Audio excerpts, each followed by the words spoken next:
Oh oui, vous avez probablement déjà vu ces enceintes à la Fnac notamment, mais Focal ne vend qu'une petite partie de ses produits chez nous dans l'Hexagone.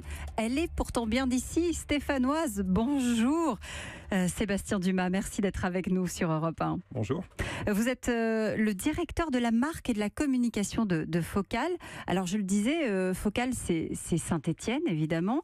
Et aujourd'hui, une PME ancrée à Saint-Étienne peut être un des leaders au monde dans le son.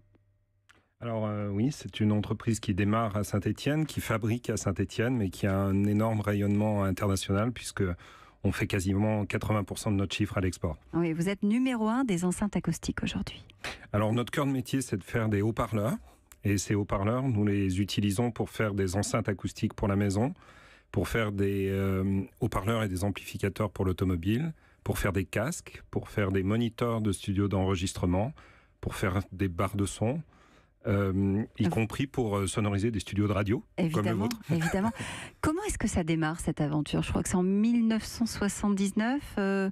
C'est bien ça, c'est Jacques Mahul qui décide d'abord de se concentrer sur le marché français.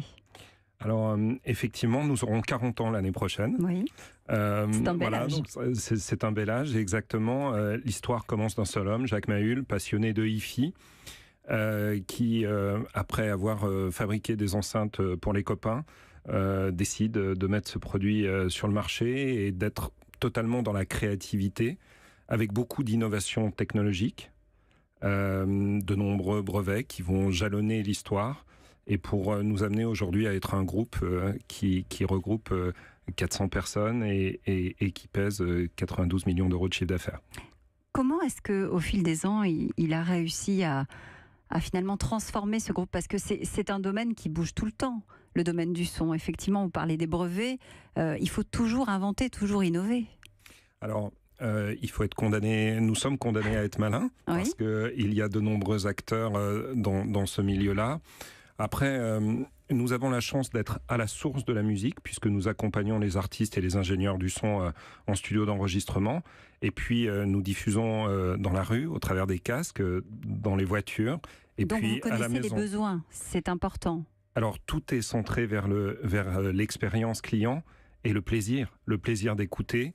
Et puis, avec un très grand respect à la fois de la création musicale.